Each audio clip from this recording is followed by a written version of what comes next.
Hello my dear friends, मेरा नाम है दानिश राजवाल और मैं आप सबका स्वागत करता हूं अपने चैनल आर पीओवी पे।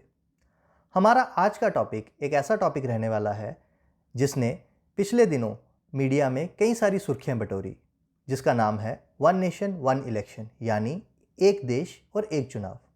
आखिर एक देश और एक चुनाव मतलब क्या है इसका? क्या अब से हमारे देश में क्या एक ही चुनाव होंगे?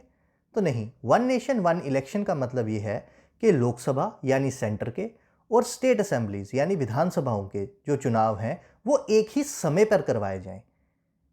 वन नेशन वन इलेक्शन का मतलब ये है कि ये जो चुनाव का साइकिल है इसको एक टाइम पर सारे के सारे इलेक्शंस कंप्लीट करवाए जाएं। तो क्या हमारे देश में वन नेशन वन इलेक्शन नहीं होता था? तो आइए चलते हैं समय में थोड़ा सा पीछे। 1947 में हमारा देश आज़ाद हुआ और 1952 में हमारे यहाँ पहले इलेक्शन हुए।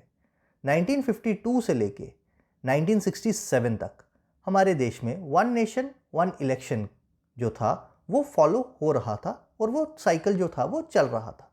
1967 के बाद कुछ स्टेट असेंबलीज भंग हो गई, जिसके कारण कई हो सकते हैं, यानी कि वो अपना कार्यकाल पूरा नहीं कर पाई।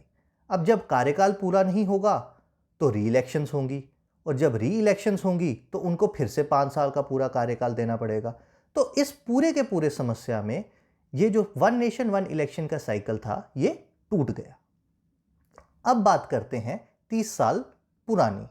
तो पिछले 30 साल से हम ये एक चीज़ नोटिस कर रहे हैं, या जो हम एक चीज़ देख रहे हैं वो ये है कि पूरे भारतवर्ष में कहीं ना कहीं हर साल कोई ना कोई चुनाव होता आ रहा है, जिसकी वजह से हम लोगों को काफ़ी ज़्यादा सफ़र भी करना पड़ता है।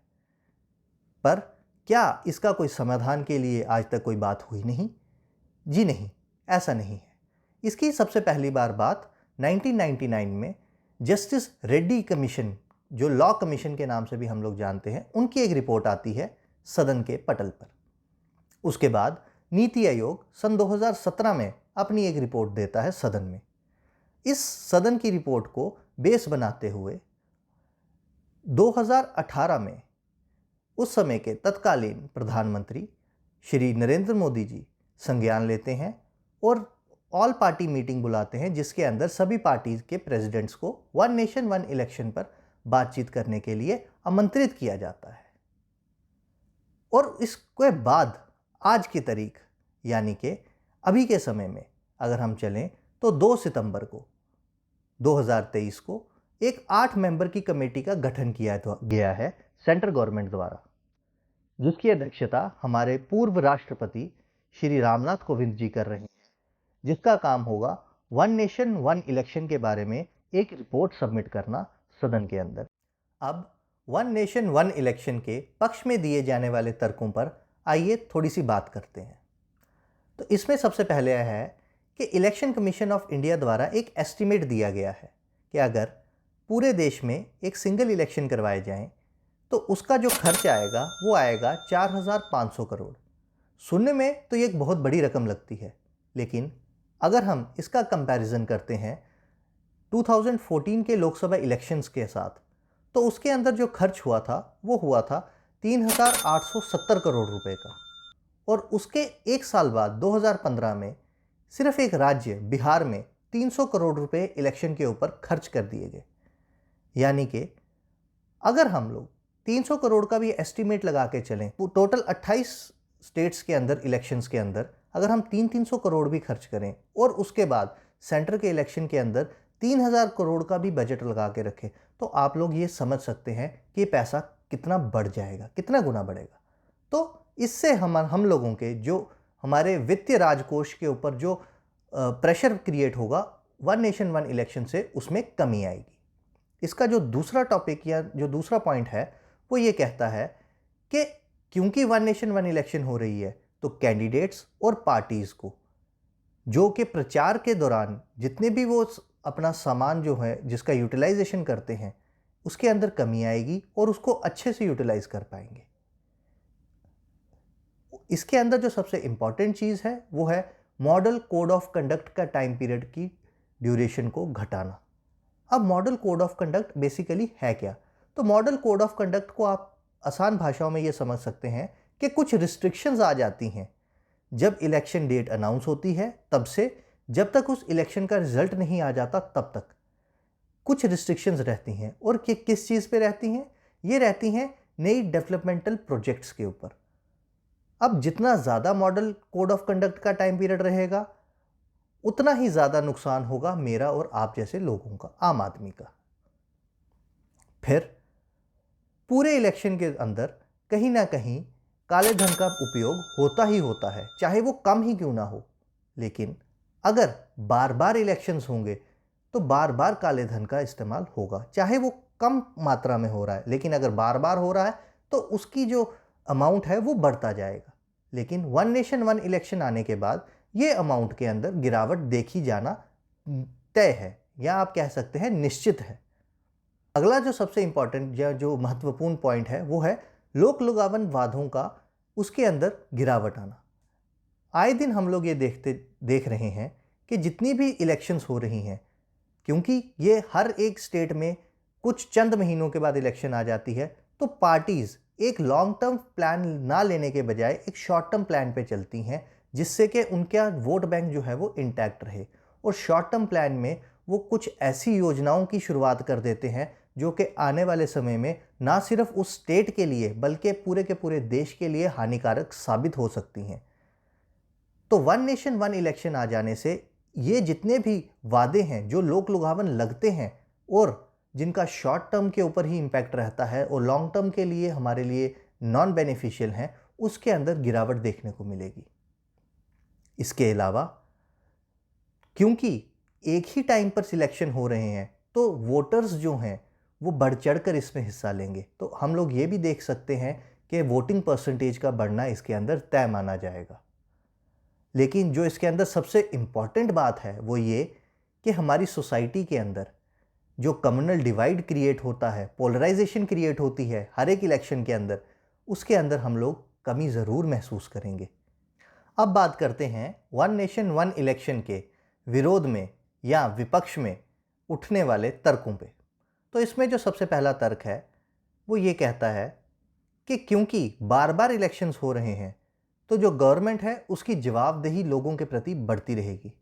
पर कुछ क्रिटिक्स के मुताबिक अगर वन नेशन वन इलेक्शन आ जाती है और इसमें अगर कोई पार्टी जीत के आएगी तो उसकी जवाबदेही हो सकता है कम हो जाए, क्योंकि अगले 5 साल तक और तो कोई चुनाव होंगे नहीं, तो वो ऑटोमेटिकली उनको ये लगता है कि उसकी जवाबदेही घट सकती है।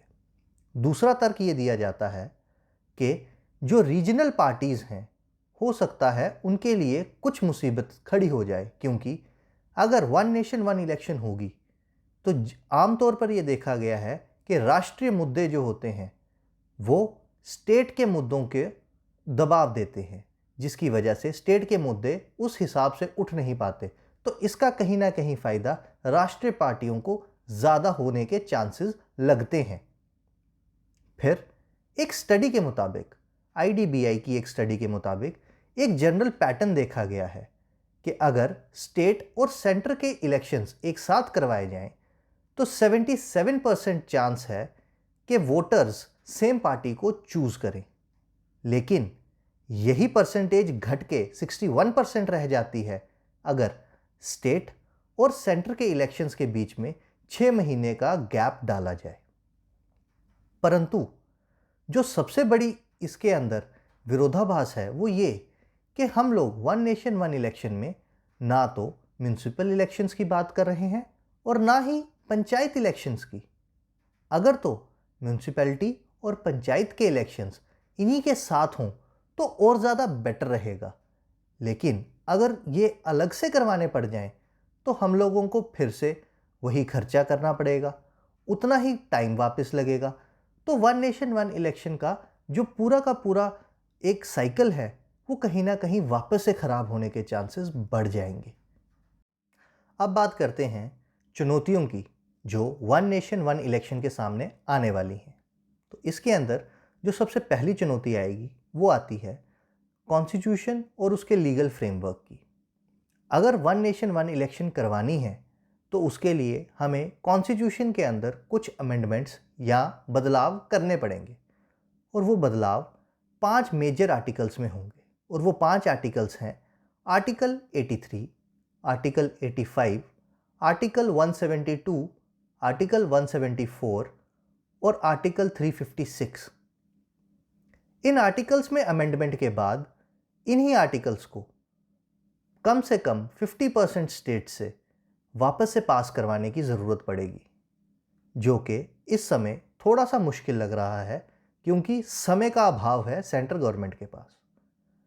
दूसरी जो चुनौती आएगी वो ये कि कुछ स्टेट्स का इलेक्शन का टाइम पीरियड नज़दीक है और कुछ का दूर, जिससे कि उनके इलेक्शन के टाइम पीरियड के साथ साथ उनकी जो ड्यूरेशन है उसको भी या तो बढ़ाना पड़ेगा या घटाना पड़ेगा।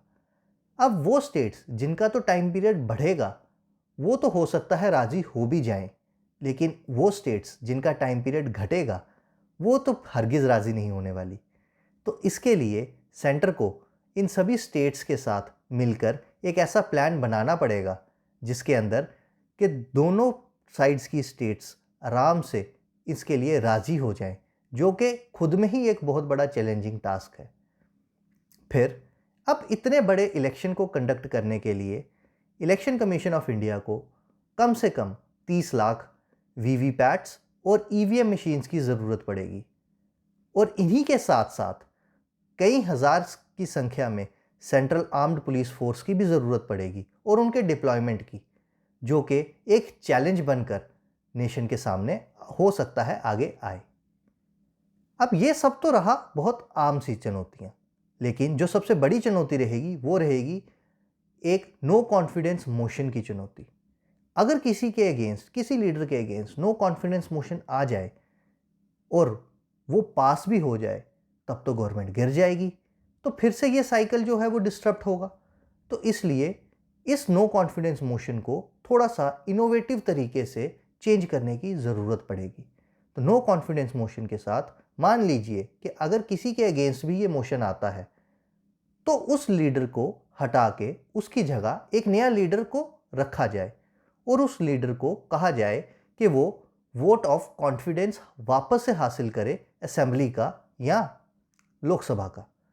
और जब उस लीडर को वोट ऑफ कॉन्फिडेंस मिल जाए तो वो वापस से अपनी कार्रवाई को चला सकता है जब तक के 5 साल कंप्लीट ना हो जाए पूरे टेन्योर के। इसके बाद एक फ्रेश से इलेक्शंस कंडक्ट करवाई जाएंगी। अब इसका फ़ायदा ये होगा कि जो एक साइकिल चला आ रहा है वन नेशन वन इलेक्शन का, ये बरकरार रहेगा और आगे चलता रहेगा। मेरे ख्याल से इस समय वन नेशन वन इलेक्शन हमारे लिए, हमारे देश भारत के लिए बहुत ज़्यादा ज़रूरी है, पर इसको ऐसे ही लागू नहीं कर सकते। इसको लागू करने से पहले हम लोगों को बाकी सभी पॉलिटिकल पार्टीज़ के साथ बैठ के एक कॉमन निष्कर्ष निकालना पड़ेगा ताकि एक स्मूथली हम इस चीज़ को इम्प्लीमेंट कर सकें। और अगर उनके द्वारा कोई चेंजेस या सुझाव दिए जाएं तो उसके ऊपर भी चर्चा होनी चाहिए ताकि आगे चलकर हम इसके अंदर रिग्रेट ना महसूस करें। अगर तो Bharat one nation one election को अडॉप्ट कर लेता है तो ये चौथा ऐसा मुल्क बन जाएगा स्वीडन, बेल्जियम और साउथ अफ्रीका के बाद जिसने वन नेशन वन इलेक्शन होगी, जो कि खुद में पूरी की पूरी दुनिया के लिए एक मिसाल होगी क्योंकि भारत दुनिया की सबसे बड़ी डेमोक्रेसी है। मैं आशा करता हूँ कि आपको ये वीडियो पसंद आई और इन्फॉर्मेटिव लगी। अगर आपको ये वीडियो पसंद आई तो इसे लाइक कीजिए, चैनल को सब्सक्राइब कीजिए और बेल आइकन ज़रूर दबाइए। और यदि नहीं तो प्लीज़ कमेंट सेक्शन में हमें ये बताएं कि हम इसे और किस तरीके से इम्प्रूव कर सकते हैं। तब तक के लिए जय हिंद।